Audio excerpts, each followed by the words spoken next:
Thank you for tuning in. Firstly, I would like to thank our association president, Mr. Dilax Mutale, and our Secretary General, Mr. George Mwamba, equally our whole ZASAM executive for this privilege to participate in the 2020 ongoing orientation, which are aimed to inspire and aspire our brothers and sisters who are currently in Rabat contemplating on what courses to settle for. And equally, I would like to take this privilege just to hope that each and every student around the Kingdom of Morocco, each Zambian student is really doing well in good health. And back to my subject. So today I've been assigned with a noble task, and this noble task is a brief and general presentation of the preparatory classes of MIPC and MIP. It's under the direction of Zasam Central, and my name is Mukangaka Lolo Joseph Ryan, an engineering student who's based in Tangier, Morocco. So to explore this field, we'll begin with an introduction, then we'll dive into MIP and MIPC, then we'll have some general advice, and finally end with a conclusion. So to commence, it's a philosophy, it's a thought pattern. We think about different routes to take, and basically, with my observation and with some experience and study, I have come to discover that the general philosophies that are linked to any preparatory class can be categorized in two classes. Firstly, from a well-known recommended book, which of course I would recommend to each one of you to whom it may concern, is The 7 Habits of Highly Effective People by Stephen Covey, which states, begin with the end in mind. Let's use an illustration to explain this. For example, when I came to Morocco, I had an end in mind, that was civil engineering. So the question was, which route am I going to take? There are different routes. There's MIP, there's MIPC, there's ANSWER. So the question was, which route am I going to take? So with necessary guidance, I chose to take MIPC. And the other can either be by self-examination or assessment during the course itself. People through such self-examination come to discover their particular interest and eventually choose an engineering major. So what I'm trying to point out is simply this. A preparatory class is just a means to an end. So with that, let's have some definitions. Why some definitions? For us to have a good understanding and a trajectory that will benefit our understanding, it's essential to define certain terms. So firstly, let's look at MIP or MIPC, one and the same thing. So from a definition perspective, let's look at each and every individual course that is involved. Firstly, it's mathematics. What is mathematics? It's just a logical and computational analysis. What is informatics? Informatics is just a computer treatment of data. What is physics and chemistry? Physics and chemistry is just an epistemology of matter and its nature. So finally, we can define MIPC or MIP as a scientific field that hopes to equip us with the necessary thinking and computational basics that enable us to major in various engineering fields. And the question is, what is then the objective? The objective, as put by Professor Jibilu Muhammad, he says, to permit students to acquire a solid scientific foundation in mathematics, informatics, physics, eventually chemistry, hence allowing a competent pursuit in a respective engineering major or a post-engineering cycle degree. So let's take a look at the application of the contents. What do I mean by that? Meaning the different contents in the specific course, meaning the different subjects that are found in this specific field. So for application basis, I chose my specific field, that is civil engineering. And just the other day, a brother came by. I hope you guys saw the video. It was really quite interesting. It's Brother Samuel. He talked about architecture. And he talked and marveled about the beauty of architecture, regardless of the quotation that he cited, which is very much debatable, and was still debating that quotation. despite that quotation, he talked about the beauty of architecture. First, let's try and imagine together. Right now, you're a human being. A human being is made of a skeletal system, and of course, we've got the column vertebrae that holds everything together. But we've got our face, we've got our eyes, we've got everything that's related to the phenotype. So the phenotype relates everything that's appearance, and architecture is practically everything that's appearance. The way one looks handsome or the way another looks beautiful, their eye color, and so on and so forth. So architecture really defines the beauty, but we as structural engineers, meaning civil engineers who are based in design of structures and so on and so forth, really look at this column vertebrate. We look at how the body will hold together. We look at the whole skeletal system. And for us to design a firm skeletal system, that really basics and tools that we need. Because at the end of the day, we can have something that looks very beautiful, but if the skeletal system is not okay, we can have the phenotype which is okay, but if the skeletal system is really weak, it crumbles. And that's the same thing that happens with buildings.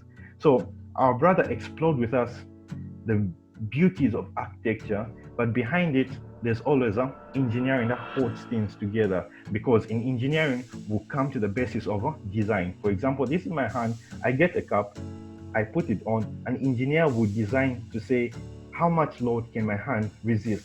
If my hand cannot resist this load, it eventually breaks. So we see the connection and the ligament which bends over just to say we need to design this hand, or what we call beams and column, a frame system, in such a way that will be able to resist a certain particular load that is applied.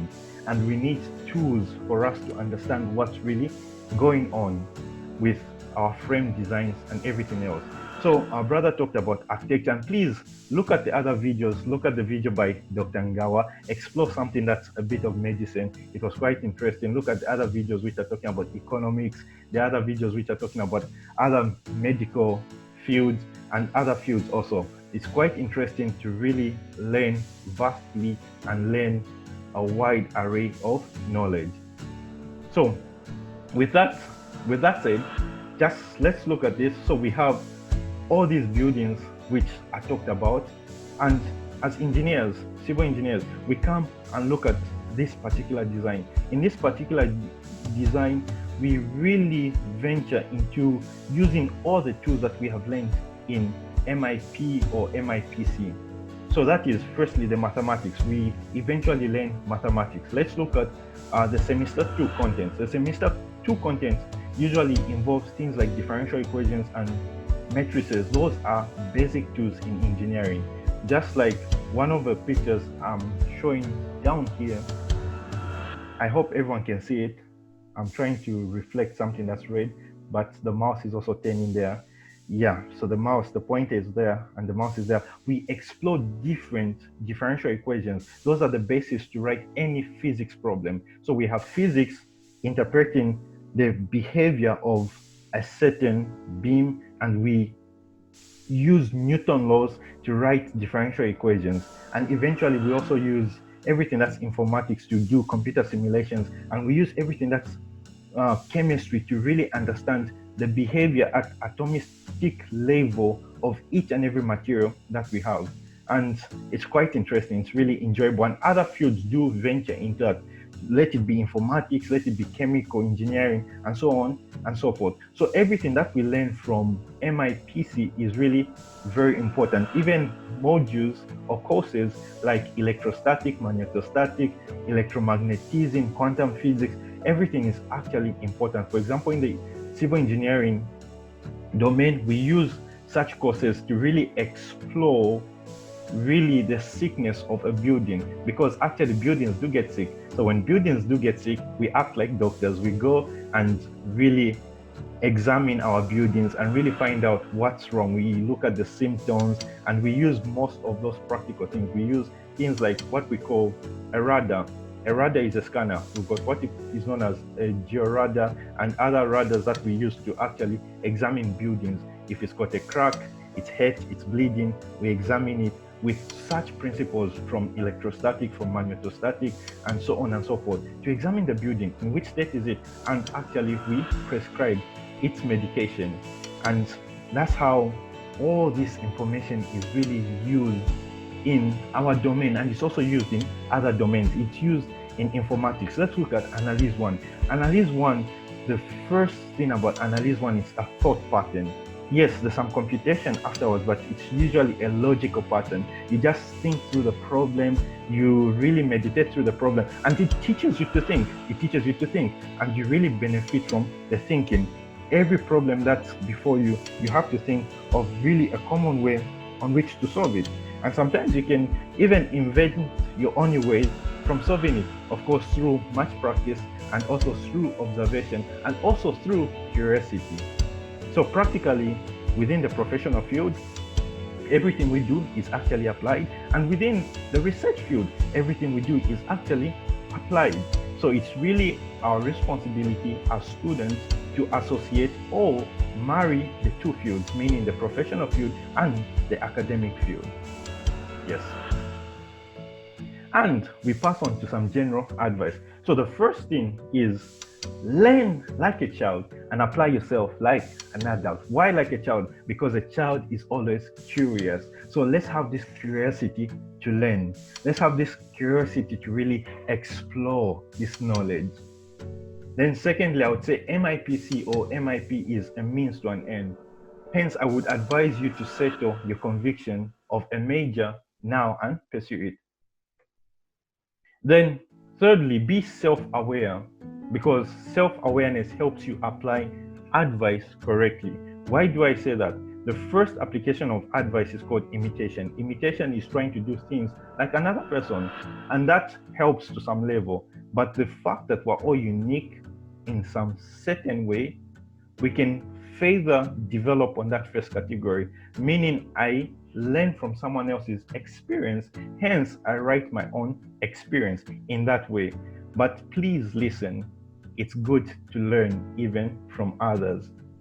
It's very essential to learn even from others, but be aware of yourself, learn how to filter out advice, learn how to take what you can use for yourself, adapt it to yourself, and hope it becomes beneficial to you. It's really, really important, and it's so vital to learn from others, and also to know that someone else's experience cannot be your experience, but we can always learn from another person's experience. So each one has got their story they're writing, but we can also learn from other stories that have been written. And that's the whole course of history. We say history is written for us to learn, and most of the times apparently we never learn from history. Just ask our Pan-African friends about it.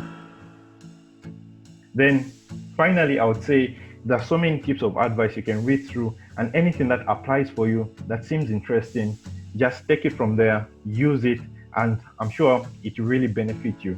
And the only thing I would make emphasis on is this: study to understand, if possible teach others, not just for an exam. Then the other thing is mathematics, analysis, and algebra are first a pattern of thought before computation. So work them daily if possible.